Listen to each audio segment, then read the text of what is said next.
করিমপুর ১ নম্বর ব্লকের উদ্যোগে ডেঙ্গু দিবসে কর্মসূচি। আজ ১৬ই মে জাতীয় ডেঙ্গু দিবস। সেই কথা মাথায় রেখে নদিয়া জেলার করিমপুর ১ নম্বর ব্লকের পরিচালনায় সারাদিন ব্যাপী নানান ধরনের কর্মসূচি রাখা হয়েছিল। একদম সকালে আইসিডিএস কেন্দ্রগুলি মাদার্স মিটিং করা হয়। সেখানে অভিভাবকদের ডেঙ্গু সম্পর্কে নানান ধরনের সচেতনতামূলক বার্তা প্রদর্শিত করা হয়। করিমপুর ১ নম্বর ব্লকের সমষ্টি উন্নয়ন আধিকারিক দুপুর ১টার সময় ৮টি গ্রাম পঞ্চায়েতে একই সঙ্গে বিভিন্ন ধরনের কর্মসূচি গুগল মিটের মাধ্যমে দিয়ে শুরু করেন। পঞ্চায়েতগুলিতে পদযাত্রা, সচেতনতামূলক শিবির করা হয়। আদিবাসী জনগোষ্ঠীগুলোতে একেবারে গরিব মানুষ চিহ্নিত করে তাদের মাঝে মশারি বিতরণ করা হয়। এই কাজে হাত লাগিয়েছে একটি গ্রাম পঞ্চায়েতের প্রধান সহ সমস্ত পঞ্চায়েত কর্মী এবং ব্লক প্রতিনিধিরা। নদিয়ার করিমপুর থেকে অর্ধেন্দু মালাকারের রিপোর্ট, বিগ নিউজ। ১৬ই মে জাতীয় ডেঙ্গু দিবস। আজকে আমাদের করিমপুর 1 ব্লকে বিভিন্ন জায়গায়, মোটামুটি বলা যেতে পারে ১৫ থেকে ১৬টি জায়গায় আমরা বিভিন্ন প্রোগ্রাম, বিভিন্ন কর্মসূচির মাধ্যমে আজকে দিনটি আমরা পালন করেছি।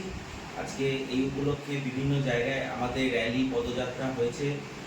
কিছু কিছু অঙ্গনওয়াড়ি সেন্টারে আমরা স্পেশাল মাদার্স মিটিং ডেকেছিলাম। সেখানে যথেষ্ট সুন্দর এবং ভালো রেসপন্স পাওয়া গেছে। এছাড়া জনমানসে অ্যাওয়ারনেস জেনারেশন, অর্থাৎ বিভিন্ন দোকান বা বাজার যেখানে নাকি নোংরা আবর্জনা জমে ডেঙ্গুর মশা এবং ম্যালেরিয়া ইত্যাদি ছড়াতে পারে, সেই সব জায়গায় আমাদের প্রচারমূলক বিভিন্ন অভিযান করা হয়েছে। এছাড়াও আপনারা সকলেই জানেন যে প্লাস্টিক ব্যবহার এবং প্লাস্টিকের যে বিপজ্জনক প্রভাব, সেটা সম্বন্ধে বিভিন্ন জায়গায় প্রচার করা হয়েছে। এবং সিঙ্গেল ইউজ যে প্লাস্টিকগুলো আছে, অর্থাৎ যেগুলো আমাদের পরিবেশের পক্ষে অত্যন্ত ক্ষতিকর, সেগুলো যাতে আমরা ব্যবহার একদম বন্ধ করে দিতে পারি, সেই জন্য বিভিন্ন বাজার এলাকাতে করিমপুর 1 ব্লকের বিভিন্ন জায়গা জুড়ে আমরা এই প্রচারটাকে করেছি।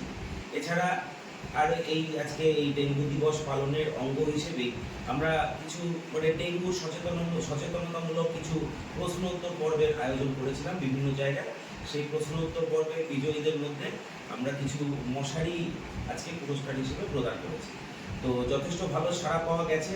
এরকম প্রোগ্রাম আমরা ব্লকে মাঝে মাঝেই করে থাকি এবং আশা করছি যে এই প্রচারের মাধ্যমে আমরা অন্যবার যেরকমভাবে আমাদের ব্লকে কিছু কিছু ক্ষেত্রে ডেঙ্গুর প্রভাব কিছু হলেও দেখা গিয়েছে, এবছর আবার সিজন আসছে, আবার এই প্রভাব বাড়ার যে সময়টা, বছরে যে সময় বাড়ে সেই সময়টা আসছে।